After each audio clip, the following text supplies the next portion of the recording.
Gonna be everywhere. Okay, so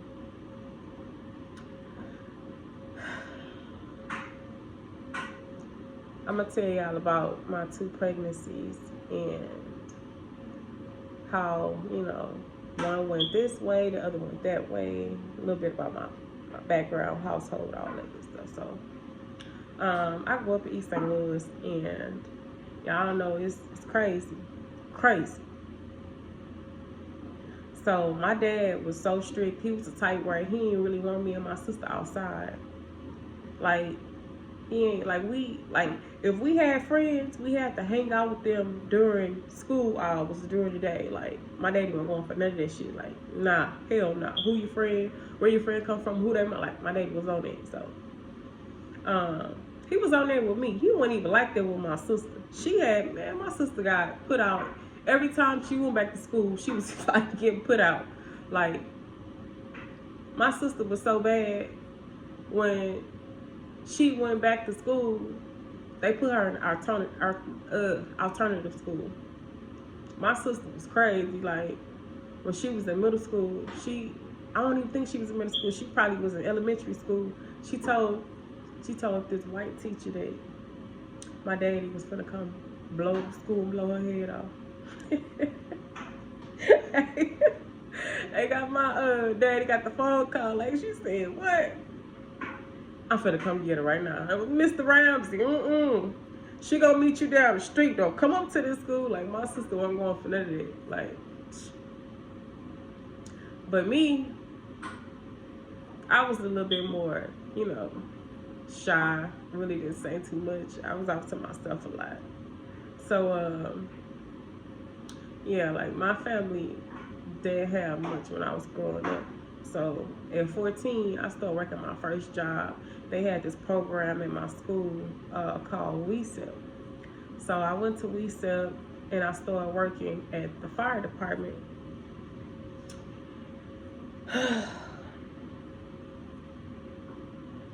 The fire department was cool. It was just too many pedos up there. Like a freshman, like niggas don't care.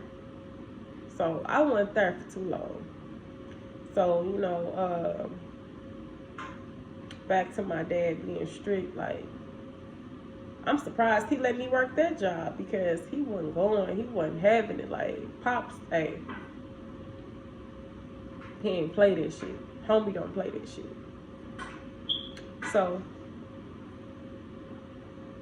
left the firehouse, and then 16, I went to work at a Pirtles. Pirtles was this ice cream store. They had any flavor ice cream, all type of shit. And they was like a few minutes away from my house. So I went to Pirtles. Actually, my mom and dad had took some time away from each other. So the time that they had left, I ended up going to Pirtles. And when I went to Pirtles, that was crazy. That was crazy. I ain't gonna lie. It was so, like, business was booming when I got there. That's all I'm saying. It was crazy. Crazy. So, my day off, my dad decided to go to Pirtles. I don't even know how he found out that I worked. Maybe, word of mouth. Everybody was talking and shit. So, oh yeah, your daughter worked at Pirtles. He didn't even drive. He walked to Pirtles and told Mr. Pirtle, if I ever see my daughter working in here again, I'm gonna do something to you. Y'all, I got the phone call. Mr. Pirtle was like, yeah, you can't come back here. Your daddy didn't came down here threatening people. He can threaten me and all this other shit. Like, nah, we don't need you back here. And I'm like, damn, you really gonna get me fired like that? Nah, Papa's wasn't having it. He wasn't going. So I left Pirtles, and around 16, 17 is around the time I got pregnant. Yeah, I was out here, in grown folks' business. So I got pregnant, and my family was talking so bad about me, like, telling me I should get an abortion, I should do this, my life gonna be ruined, I ain't gonna be. And it was just so much negativity. Like, there was no support. Y'all know my daddy was on go. Like, he wasn't having none of it. But later on in my pregnancy, I guess he just accepted it. He was just like, well, it is what it is at this point. It's too late. Like, you know, gotta deal with it. I'm a grandpapa. So that's what that was. So when I was getting ready to have my baby,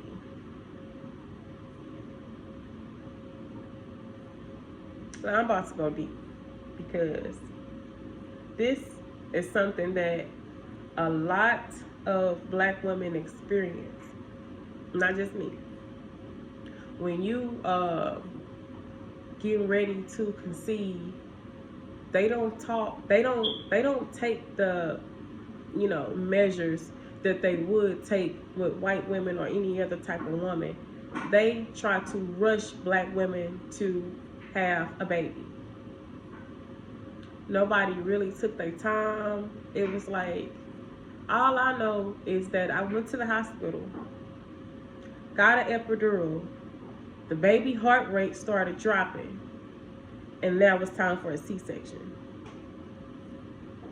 First of all, if you are about to have a baby, you in labor, do not let them talk you into getting an epidural. I don't care how much the shit hurt.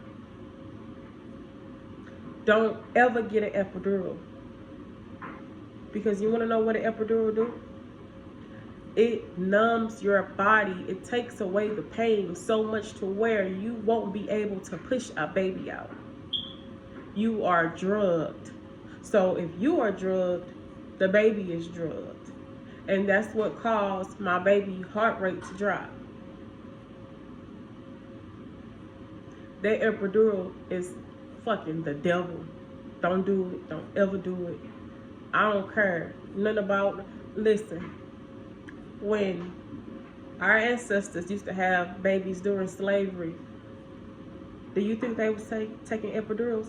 Hell no, they was not. They was going through that shit. They probably took some roots or whatever they concoction that they had to ease the pain, but they were still able to have natural births. This is a setup and this is a trick. Okay, take the epidural.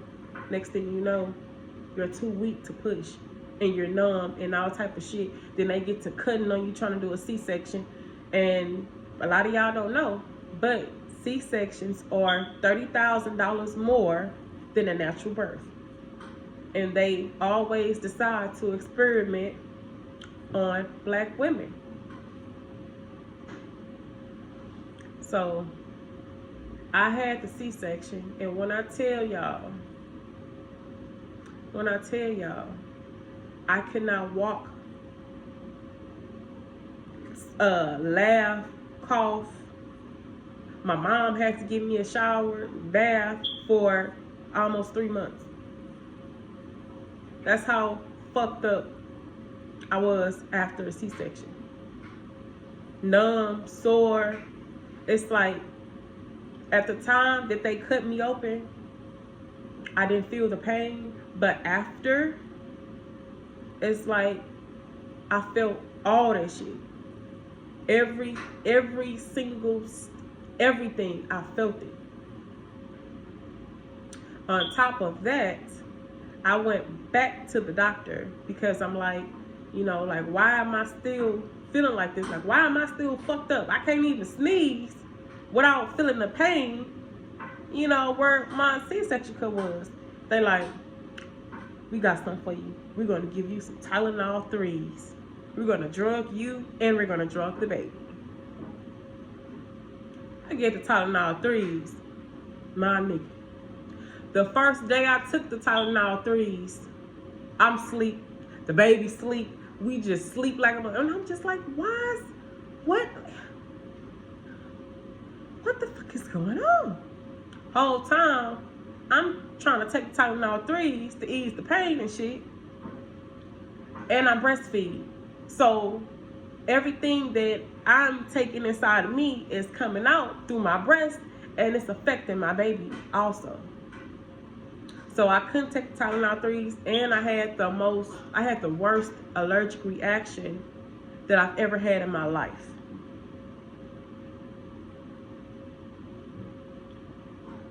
Like, it's just, man, they tried to do me. They tried to do me.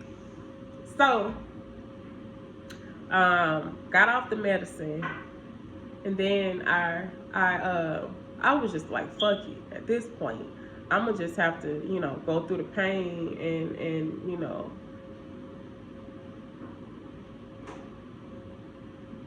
over time it'll heal, and over time it did heal.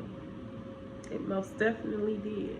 So, a couple months had passed by, around the time my baby turned about 3 months, I was able to go back to school. So the whole time that I'm going through this shit, trying to heal my body or whatnot, I had a homeschooler that would come. She would make sure I had all my homework. She would make sure that I was just, being up to par with all my school shit. So I go back to school, and everybody like, damn, Stace, where you been? I done had a whole baby. I was like, yeah, when? I ain't even know, because I hid it so well. You don't need to know. Just know I'm back. So y'all, like, it was so crazy, because do you know how many times I heard that I want to go graduate? I like, your life over with, that baby gonna be. It's like, nah, I'm so grateful, and I'm so thankful that I had my mom. And then, my dad, he was helping out too. He made sure, you know what I'm saying, shit was, where it needed to be. He made sure that, we was good. I'm so thankful for that, because I don't know, man, I contemplated running away from home. I'm like, fuck that, me and my baby finna go. Fuck this shit. We gonna make it. We gonna make it, baby. Man, it was just, when you young, you don't fully think things through. You just act off impulse. So it's like, I was just willing to do anything just to make sure that me and my baby was gonna be okay. So, yeah, I went back to school. And trying to think.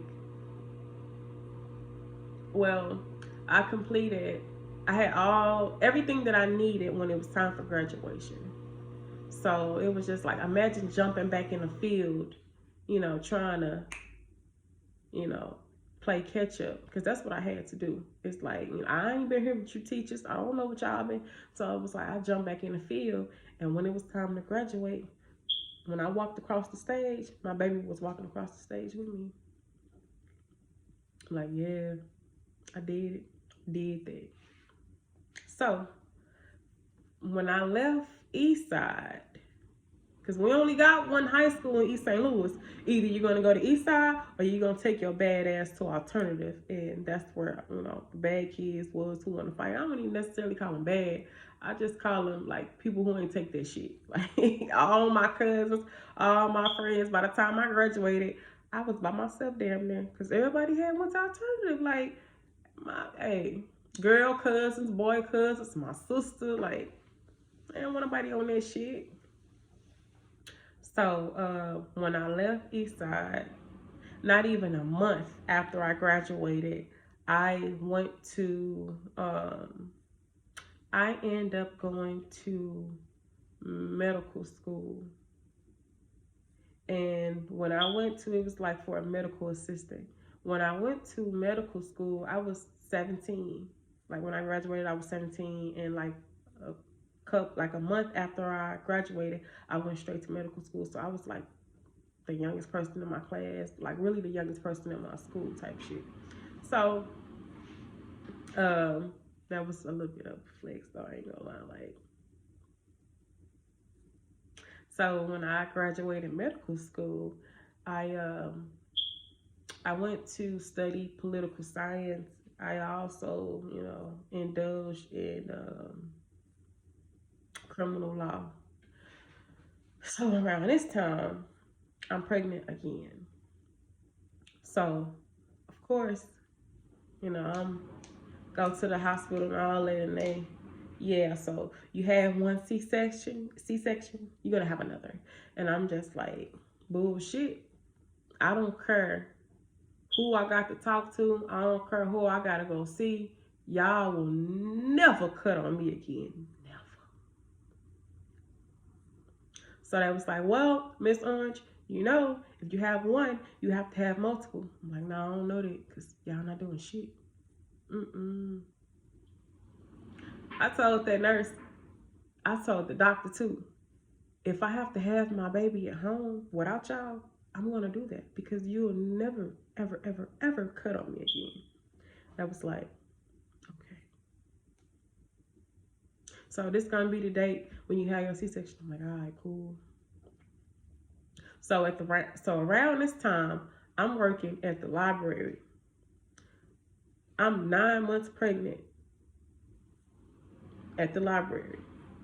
So my son was due February 14th, 2013, Valentine's Day.